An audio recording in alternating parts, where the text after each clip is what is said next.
Okay, yeah, you caught me. The show's starting. I got so much to do. I have very little time to do it. I'll tell you why coming up. The Dan Yorke State of Mind program is brought to you in part by Lookout Rhode Island and Takeo Comfort Solutions.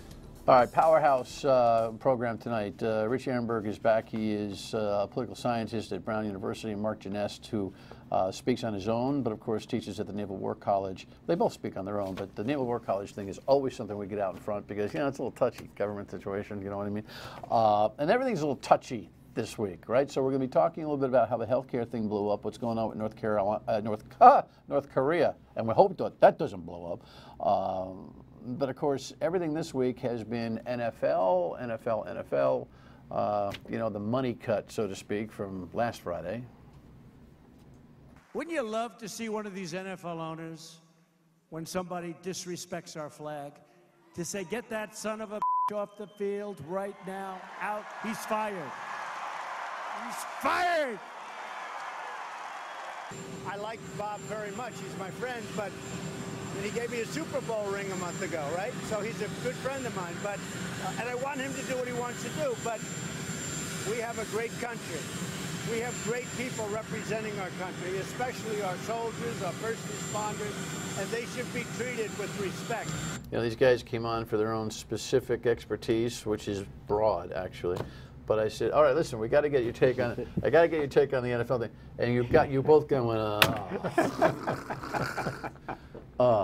welcome. What's it been like at Brown? Fine. Okay, thanks for your opinion. Marc, no, seriously, what's your take? I mean, you're a learned Washington guy. You understand the culture as well as anybody I know. What's going on here with it? Donald Trump, what he has said about the NFL. By the way, we record this on Thursday. Our Friday shows are recorded on Thursday. Who knows what's happened in the last 36 hours from our recording? But quick take on his impact. I think it's all about distraction. I mean, I think he's gone for the effect with his base. He's having a horrible week. His candidate lost in Alabama, and his health bill went down again in the Senate. And so he wants to talk about the NFL. And he knows he's going to inflame people. And these things that we're talking about primarily tonight, the healthcare situation in North Korea, are I guess things that he really doesn't want to be chatting about right now, correct? I think the NFL is all about all sound and fury signifying nothing. It's a distraction. All sound and fury signifying nothing. But there's a residual damage that goes along with this sound and fury signifying nothing, isn't there? Well, according to Trump's logic, no, there isn't, because he's distracting from significant losses, political losses, on the health care bill and in the Senate in Alabama. But where's the political science in this in terms of the marketplace? I know it's the base. We hear about the base. We've never heard more about a political base in our lives other than analysis of Donald Trump. Is this a base risky play that he made spontaneously and then triples and quadruples down on all week? I don't think it's all that risky. I mean, if you look at the polling, most people don't agree with him on it. But I don't think it's the kind of thing that is going to damage him over the long term. But it's really interesting, and this is part of, you know, we talk a lot about negotiations, both on the domestic front and on the international front. Can you imagine, I mean, I think this is a window in on his negotiation skill or lack of it, that he has absolutely changed the argument of Colin Kaepernick on a knee and this whole idea of all the hugging that and holding and whatever was going on Sunday by the players was a reaction to him. It wasn't the social justice issue that Kaepernick necessarily was exclusively operating on, but he changes the subject, and all of a sudden it's about the veterans crying over these players who the NFL owners are now afraid of. Well, there's a dog whistle, right? Sitting down and negotiating with him must be unbelievable. But it's all about dominating the narrative. Yeah. It's all about setting the agenda, which he's brilliant at because he's a natural salesman. I mean, he didn't make his money other than doing the Trump brand. He lives on the brand. How do you get your brand out? By dominating the marketplace, and that's precisely what he does. Is that the exclusive purpose of the brand, to dominate the marketplace? Sure. The more you dominate the marketplace, the more you dominate the market. and the more money you make. So the more he can dominate the political narrative, the more he can distract people from the failures. And it's been one successive legislative failure after another. And yet, are we talking about that? No, we're talking about the NFL. Okay, all right, you concur. I agree. So on that punctuation, we move along to the things that Marc would suggest, and perhaps Rich would suggest, that he has failed on, and that is John McCain saves GOP from itself healthcare headline. This is 925, but of course he's not the only one who voted no. And by the way, some interesting reporting shows that it wasn't as close as perhaps they were suggesting it was, that there were other senators who were absolutely petrified of casting a vote on this sucker. Susan Collins, of course, from Maine, always stands up. It would have changed the program in a way that would have put health care at risk for some of our most vulnerable citizens. And of course, the president now would question whether some Republicans are actually Republicans. At some point, there will be a repeal and replace, but we'll see whether or not that point is now or will it be shortly thereafter. But we are disappointed in certain so-called Republicans. All right, you guys have the floor. What happened here? Well, first of all, it's a failure by the president. He never really engaged on the issue. He supported about 4 or 5 different versions of repeal and replace, and it's patently clear that he didn't understand any of them. He didn't know what was in them. He was willing to accept any cynical thing that was put on the table. All he wanted was a win. He wanted to repeal. Well, was that contagious? Because it seems to me that the way the last round of Republican effort went here, Lindsey Graham even, who I think has been pretty contemplative during this whole process, burped this up with his pal Cassidy with nary hearing, hardly any scoring, no scoring. That's why McCain went, oh, stop the right? Is this a disease now? I actually find this, in a kind of a frightening way, absolutely fascinating, because there's a duality to Trump. On substantive issues, he's passive-aggressive. He lets the Congress take the lead, he sits back, and then the schizophrenia steps in. Once it's failed because of a lack of political leadership on his part, he then attacks people and demands loyalty when he gives no loyalty. So it's that fascinating passive-aggressive to overtly aggressive, demanding from others what he himself refuses to give to them. I agree, but in the process, he doesn't take ownership of the loss. He's very quick now to point the finger. It's Mitch McConnell's fault. It's Paul Ryan's fault. Well, he ran on this. This was central to his campaign, and he never really engaged on the issue. The buck stops everywhere else but at his desk. Yeah, absolutely. He's the anti-Truman. Is that ever going to become apparent to the base? It seems very apparent to everyone who's not part of the base. But the base operates in this cocoon of I don't even know how to label it anymore. This Trump sycophancy that just kind of, well, if it's that he's draining the swamp. Well, yeah. He's I don't know, his Health and Human Services guy is flying around on a pretty high expense thing there. By Mnuchin is certainly no thrifty dude. I mean, what is going on here? What is? And he starts inching away from them as well. What does the base not get? Clear what does the base not get that you guys get? Well, because look, the base is there because of the failure of both Democratic and Republican administrations over the last generation to provide for the American public.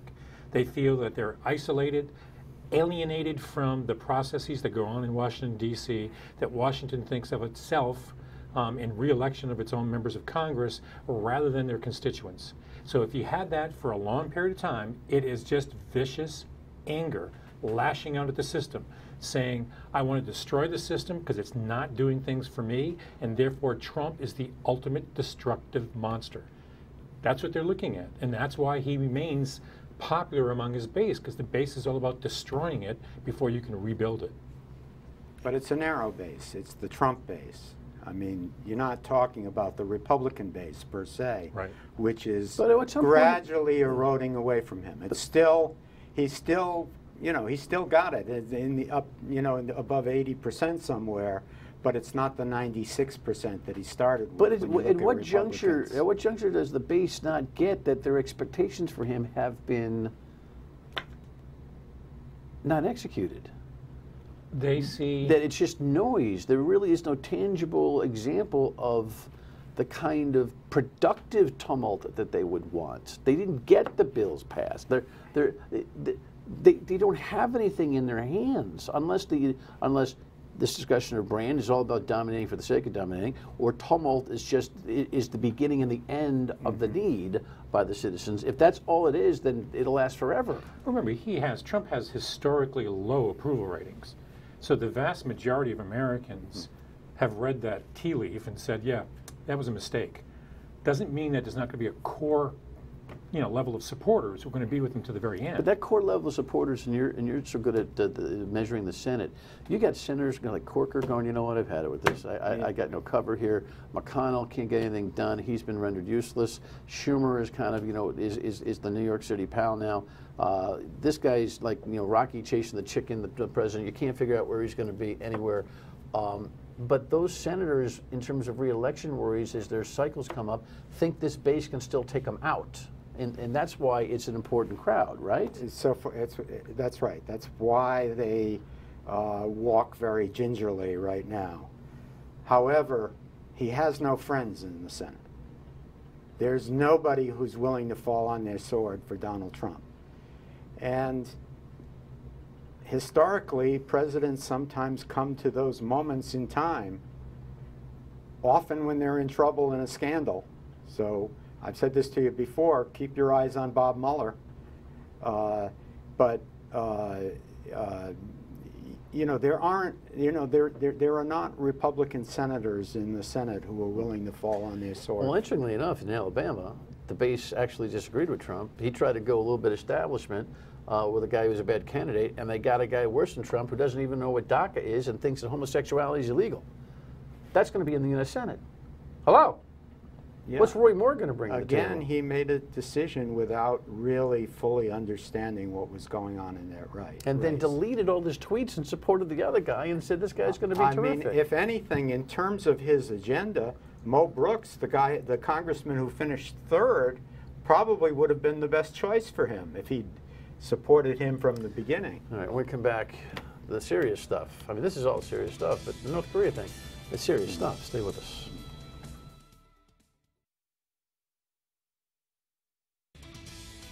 Rocket Man is on a suicide mission for himself and for his regime.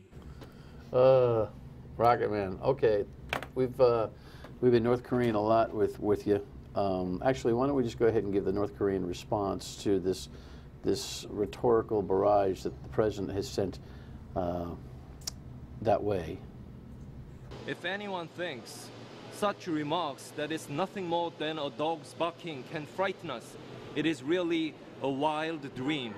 Foreign financial institutions are now on notice that going forward, they can choose to do business with the United States or with North Korea, but not both. Okay, so it's really interesting. So it's Rocket Man, and I'm thinking, why is that necessary? The dog barking is part of that rhetoric that we've talked about. Mnuchin, at least, is speaking in some kind of concrete, forceful policy penalty tones. Right. At least there's an adult in the house when those three clips are put together, sort of. Yes? Tell me. Let's begin with some good news. The Chinese have actually frozen joint ventures on their border with North Korea and limiting trade. That was just announced today. So they now are beginning to ratchet up some of the sanctions against the North Koreans. And remember, if they can shut that pipeline and it's basically not a pipeline, it's a lifeline for North Korea and its economy. If they can shut it down or at least limit it, then that's going to put extreme amount of pressure on North Korea. So despite all the crazy rhetoric going back and forth, the Trump administration has done more to convince China to act more assertively against North Korea than any previous administration, Democratic or Republican. So in that regard, there is some progress that we can at least look at in an optimistic fashion. Is that being done through diplomatic channels? Again, we talk about the team that Donald Trump either purposefully or accidentally built that we can have some confidence in here, or is it because of the fifth grade rhetoric that Trump is I think using, you can separate the two. where the Chinese go, you know what, they're both crazy. We better get into the middle of this whole thing. Well, what do you think?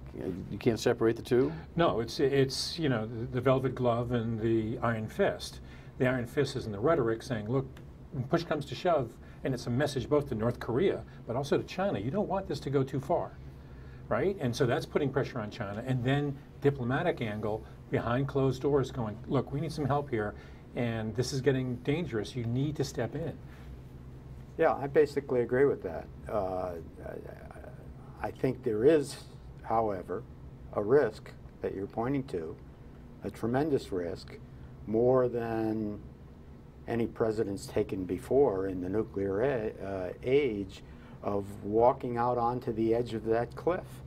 And you know, we've always worried about miscalculation in the nuclear arena, and this kind of overheated rhetoric flying back and forth, and the need to find ways to turn the screws just a little bit more. And you know, if the next screw is shooting down an American plane or something like that, then what's the response to that? And so I think there's a real risk of miscalculation here. Is there also a risk of rhetorical self-fulfilling prophecy in the sense that, I mean, we don't know much about the psychology of Kim Jong-un. You've did a lot of studying on it, so you do. Donald Trump, if anybody thinks they can explain the psychology of Donald Trump, then, you know, you win. But is there a danger of self-fulfilling prophecy in the sense that this ratcheting, you know, at some juncture, the rhetoric demands action because the rhetoric becomes so empty. Even empty rhetoricians understand that something's got to be done to match the rhetoric at some point. It heightens the chances, particularly now with the North Korean threat to shoot down American B-1B bombers, even in international waters, in airspace. So that's a threat. But look, let me give you a proposal that I think would move it forward. And it's both the diplomatic and option with a military threat in the background. The diplomatic option is, look, what do the North Koreans really want? They want assurances that they will not be attacked by the United States, and they want assurances that if push comes to shove, the Chinese will be behind them. So what do? Well, there's some possibilities here. You could say, let's have a peacekeeping force, invite the Chinese military in exchange for the North Koreans giving up their nuclear weapons. So but you're going to start a bargain. You can sign a formal end to the Korean War, which has never been done. There are things that you can enhance their confidence while also ratcheting down the potential dangers here. And if you use a combination of diplomatic negotiations, a willingness to compromise, and some political aspects to the Korean conflict, while also maintaining and putting more and more emphasis on defense systems, missile defense systems, and perhaps even threatening having the Japanese put in intermediate range nuclear missiles. You can do both the tough rhetoric and the threats while also using the velvet glove of diplomacy. But this sounds brilliant. So would you like to be the next Secretary of State? Because can't do any worse. Well, I mean, it's, but it seems to me, though, that all of the guests I've had here, all the reading I've done, all the study that I've done, which is cursory compared to you guys, but it seems to me that giving up nuclear capability is the end of the regime. Well, at least you can they view it that way.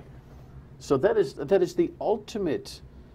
They might as well just put their hands up. You know, Kim Jong-un puts his hands up and say, you know, I no longer have the power to lead this place if he doesn't have that nuclear weapons program. And I think his ultimate goal, in addition, isn't it to be able to be identified as a nuclear power, something that we'll never do.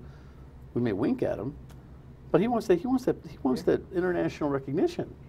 And he doesn't want to be in the position Saddam Hussein was in, or the position Gaddafi was in. Absolutely. And he believes that once he's got that weapon and the ability to deliver it, then he's in, you know, In the Cold War, we used to call it mutually assured destruction. That's what he's reaching for. Which is his priority? Oh, I tell you, survivability? Exactly, yes, his priority is the survival of his regime with him at the top. That's number one, number two, number three, number four. And isn't priority. the nuclear weaponry an absolute in order to be able to execute that That's why plan? you need confidence measures. You have to say, look, we're not about regime change with you. We're about denuclearizing North Korea, or at the very least, freezing. No more missile tests, no more nuclear tests, freezing it as it is. So you can. There is room to negotiate. All right, a couple more questions on this. Fascinating. Stay with us.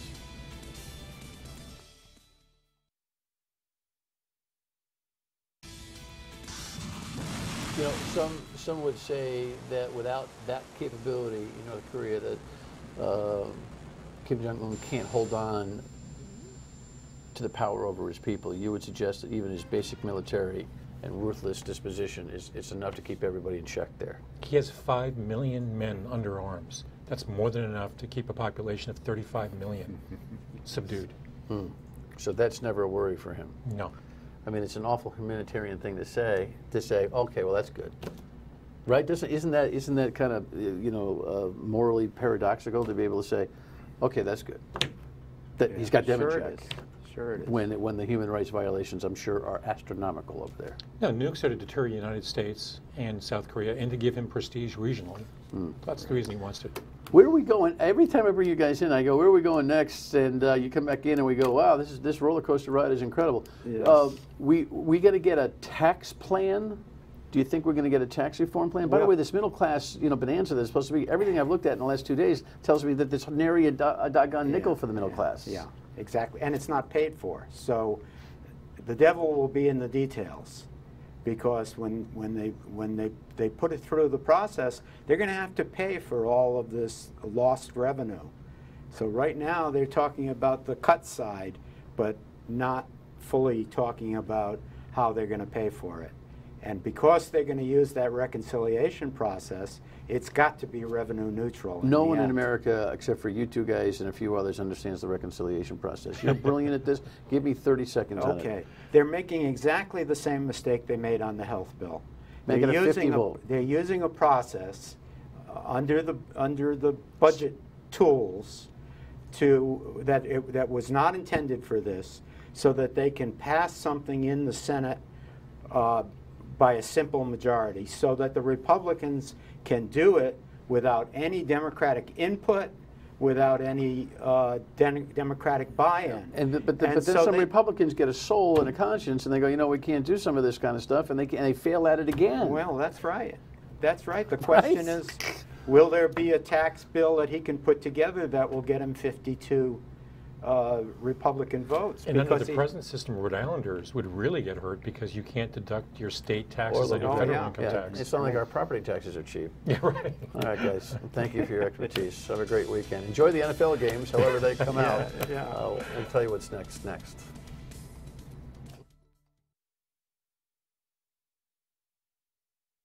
Some percolating controversy in Rhode Island over how we register to vote. Ken Block, two-time gubernatorial candidate, has filed a federal complaint against the state of Rhode Island. One of the things that we'll be looking at early next week, I can promise you, so stay tuned for that. Have a great weekend. Enjoy the games one way or the other, and we'll talk to you at 3 o'clock on Monday on WPRO as well. Good night.